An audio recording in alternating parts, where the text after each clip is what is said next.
Welcome to Minnesota. At this point, has everybody got me? 1, 2, 3, 4, 5, 6, 7, 8, 9, 10. And we have all sorts of people here. And continuing our audio check. This is our sound check. Okay, perfect. All right. Yes, we can turn it up. Stand by. Yeah. Check. 1, 2, audio check. Levels coming up. 1, 2, 3, 4. Good. Good. That's what you got. Everybody good? Alrighty. 1, 2, 3, 4, 5. You want more? Or you good? Malt check. 1, 2, 3. Good. Let's call it there. All right. I gotta call Susan back. You're good. Come on.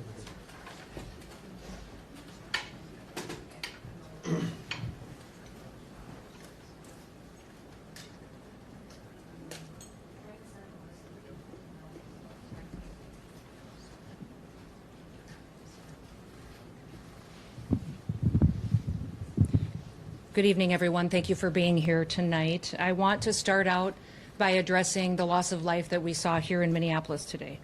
Any loss of life is a tragedy, and I think all of us can agree that in this situation it was preventable. I've spoken to the president today on the situation here on the ground. I also just got off the phone a little while ago with Governor Walz and spoke to him as well. I want to reiterate first with all of you the facts of what happened today. At 10:25 a.m. Central Time, Immigration and Customs Enforcement were carrying out lawful operations here in Minneapolis. Because of the adverse weather that Minneapolis has seen in recent snow, one of the vehicles became stuck and ensnared in the snow. Law enforcement were attempting to push out this vehicle, and when a mob of agitators that were harassing them all day began blocking them in, shouting at them, and impeding law enforcement operations. ICE officers and agents approached the vehicle of the individual in question, who was blocking the officers in with her vehicle, and she had been stalking and impeding their work all throughout the day. ICE agents repeatedly ordered her to get out of the car and to stop obstructing law enforcement, but she refused to obey their commands. She then proceeded to weaponize her vehicle, and she attempted to run a law enforcement officer over. This appears as an attempt to kill or to cause bodily harm to agents, an act of domestic terrorism. The ICE officer, fearing for his life and the other officers around him and the safety of the public, fired defensive shots. He used his training to save his own life and that of his colleagues. He was treated at a local hospital, has been released, and is now with family. I encourage the American people at this point in time to pray for him, but also to pray for the deceased's family and her loved ones. Today alone in this country, there have been 4 different domestic terrorist attacks on federal officers by the ramming of vehicles. 3 of them happened here in Minneapolis. We've seen over 100 of these vehicle rammings happen in just recent weeks, and this must stop. ICE alone is facing a 1,300% increase in assaults against them and an 8,000% increase in death threats against all of them. In fact, the very same officer who was attacked today had previously been dragged by an anti-ICE rioter who had rammed him with a car and drug him back in June. He sustained injuries at that time as well. And let me remind you why we're all here in this city today and why we've been here. In communities across this country and here in Minneapolis, we're just enforcing the laws that we have in this country. For years under President Biden, tens of millions of dangerous criminal illegal aliens, terrorists, and suspected terrorists were allowed to invade our country over our southern border.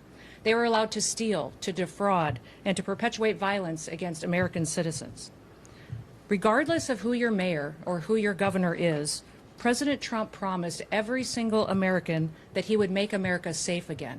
He promised every single American that he would work to protect them from dangerous criminals.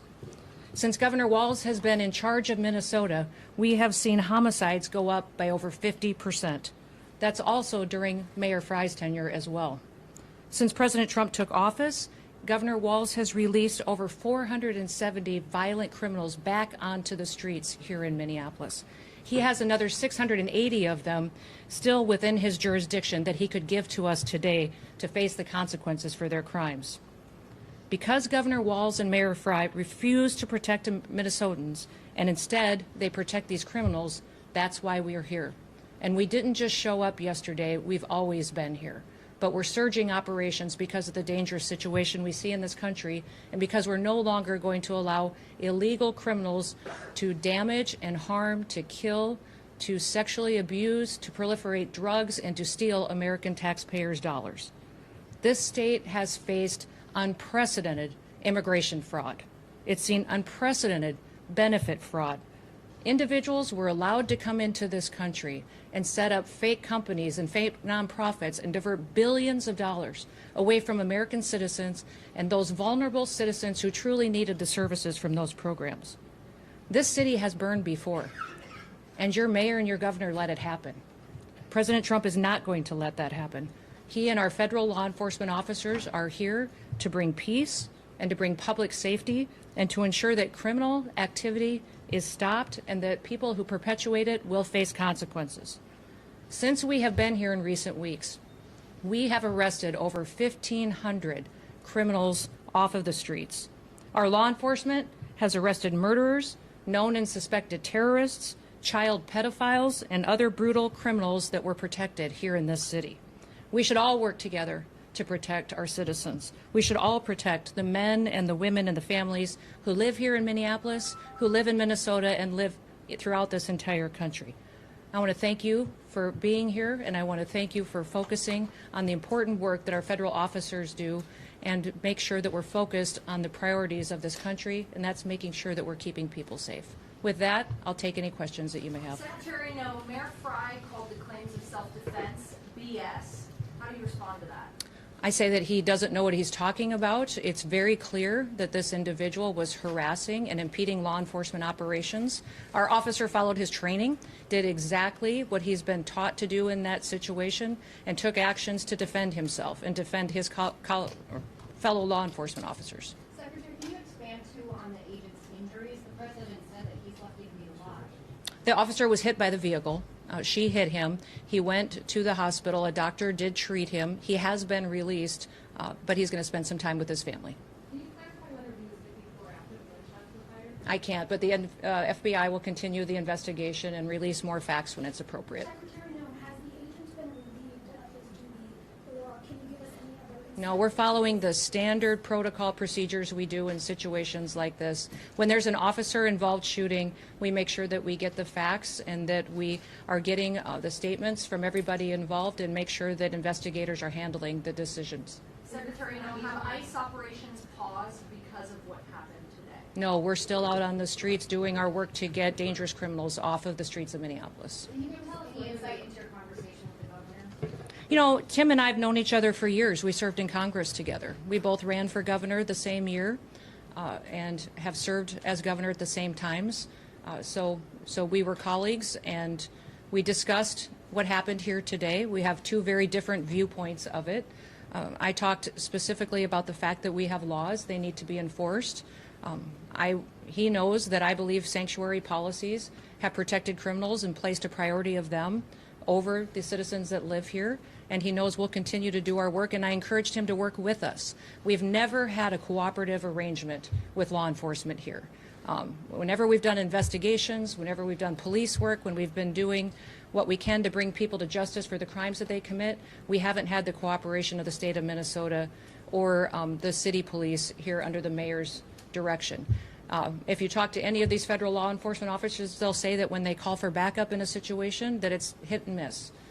They were grateful today that the police chief and local law enforcement showed up at the scene and helped secure it to make sure that nobody was harmed and that the FBI could do their work. But I would encourage them to work with us, that we could form a partnership that would make sure that individuals have the opportunity to have a safe Minneapolis. Secretary Noem, will body Over camera here. footage be Do you released? stand behind the use of force, and will any of those use of force guidelines be altered or changed in the future? You know, it's clearly established law that a vehicle driven by a person and used to harm someone is a deadly weapon. Deadly force is perfectly lawful when a threat is faced by a weapon. So I do believe that this officer used his training in this situation, and we'll let the FBI continue the investigation to get it resolved. So just to be clear, did the shooting happen before or after I know you keep asking that, but that doesn't mean that the FBI is going to give you an answer today. There will be an investigation. We want to make sure that it's factual.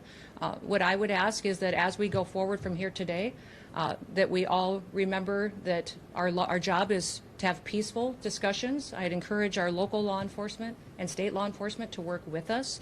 We are going to continue to operate here in Minneapolis and in the state of Minnesota to make sure we're going after dangerous criminals. One of the key focuses that we've had here is a focus on individuals who are sexual predators and are involved in child exploitation. When I was just here yesterday, we arrested individuals who were charged with criminal assault and sexual assault and people that exploited children. Why would you want to keep them on your streets? President Trump has promised to go after the worst of the worst, and that's exactly what we're doing in Minneapolis. By not working with us, Governor Walz and Mayor Frey are putting those criminals and prioritizing them over our children and our grandchildren. Governor Wolf said that he is not giving them any heads up when there is going to be. And that's simply not true. He said that to me on the phone too, so I'll get him the documentation that he needs so that he knows that we would love to coordinate with him. He doesn't give us access to any information on criminals, let us know who he's detained, doesn't honor our detainers, and has individuals and criminals in his jurisdiction that he won't turn over us today too. Yes. You mentioned that the officer involved today was once before raped by a vehicle. Can you explain the difference between that instance and today? Was a firearm discharged then? If not, what was the big difference? I won't speak to that case right now, but we can get you the details and the information on that. But the facts of the matter is he's an experienced officer. He's been in situations like this before, and he certainly has been out there and followed his training today. Given the threat of vehicle encounters, are you going to change the way You know, people need to stop using their vehicles as weapons. are you going to change the This domestic act of terrorism to use your vehicle to try to kill law enforcement officers is going to stop. And I'm asking the Department of Justice to prosecute it as domestic terrorism because it's clear that it's being coordinated. People are being trained and told how to use their vehicles to impede law enforcement operations and then to run over anybody who gets in their way while they go out there and try to disrupt peace and public safety. And Americans deserve better. So can you say what they were The investigating? National Guard. Deploying the National That hasn't been a part of the discussion. I know Governor Walz mentioned some of that earlier in his press conference, but we've got law enforcement officers here that will continue to work, and we're hopeful that the public recognizes that the work that we do every day makes America safe again. Can you get insight With that, into the operation that was happening at 34th Portland?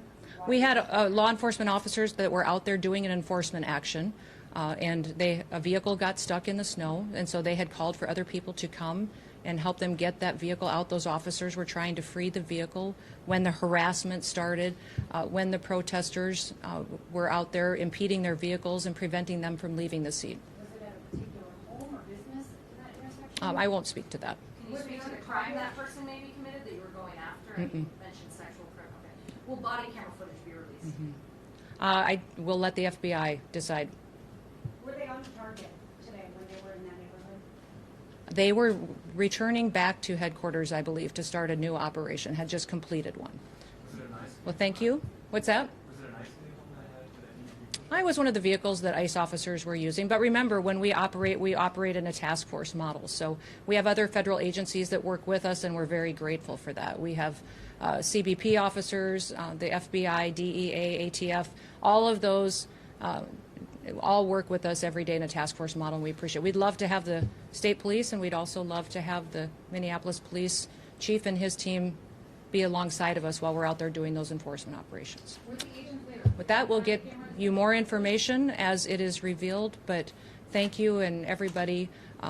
Let's work together to make sure that we can continue to help the city be safer, get more criminals off the streets, and ensure that our public has the opportunity to pursue the American dream in a city they can be proud of.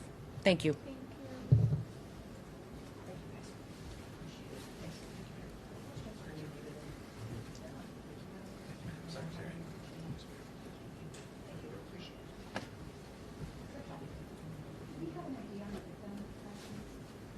As far as name, I'm not going to